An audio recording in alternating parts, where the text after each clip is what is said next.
Part 6. Echoes of the Past, Heralds of the Future.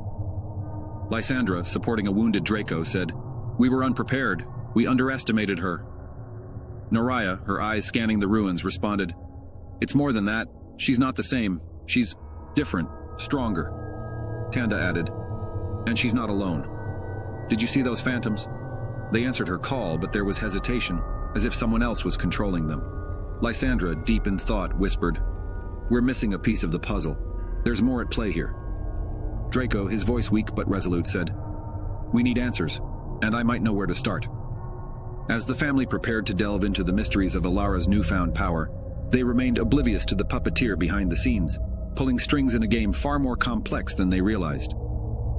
Amidst the ruins of their most recent battle, Draco's eyes flickered with realization, and the weight of a past long buried surged within him.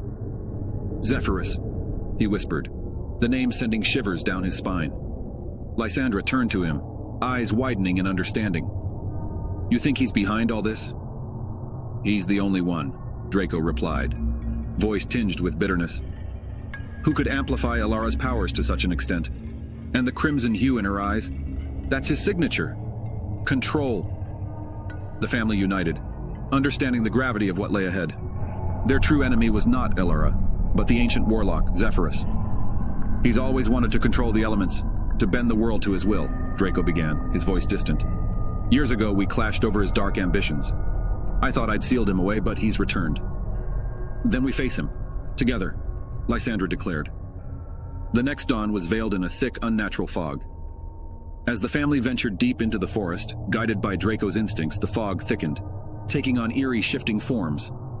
Suddenly emerging from the fog was a looming figure, draped in dark robes, his very presence exuding menace. Zephyrus. "You should have stayed buried in your past, Draco," Zephyrus sneered. Without waiting, Draco and Zephyrus clashed. Waves of energy exploded around them, their power evenly matched. Earth, wind, water, and fire melded and merged as the two ancient beings drew upon all their might. Lysandra and Naraya, combining their magic, tried to disrupt Zephyrus's control over Alara. Tanda, using her nascent powers, attempted to shield her family from the fallout of the two titans' battle. Zephyrus, sensing the combined assault on his control over Alara, roared in fury.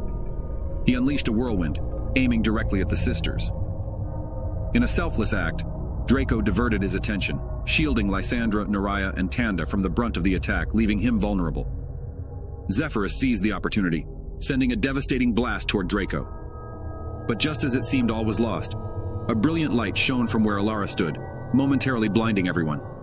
The sisters' combined effort had worked. Free from Zephyrus's influence, Alara's immense power, now guided by her own heart and will, surged forth.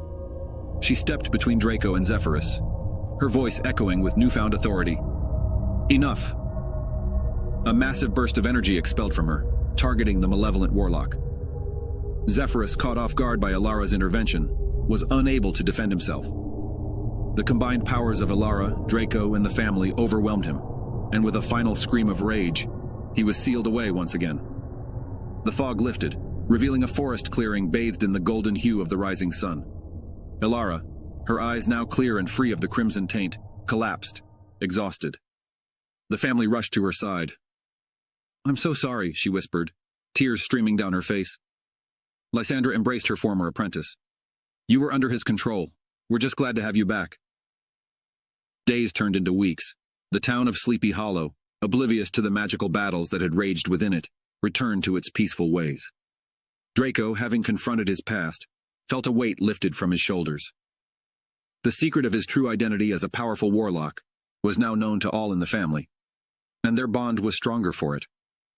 Alara, filled with gratitude, decided to leave Sleepy Hollow for a while, to find herself and to make amends for the actions she took under Zephyrus's control. The family bid her farewell, knowing that she would always have a place with them. As autumn leaves danced in the wind and the town prepared for the festive season ahead, the family sat together in their living room, basking in the warmth of their love for each other. Lysandra, gazing at her daughters and Draco, whispered, "In every darkness there's a light, and ours is the love we share." And so amidst the echoes of ancient battles and the promise of a peaceful tomorrow, Sleepy Hollow rested, its tales of magic, love, and redemption echoing through time.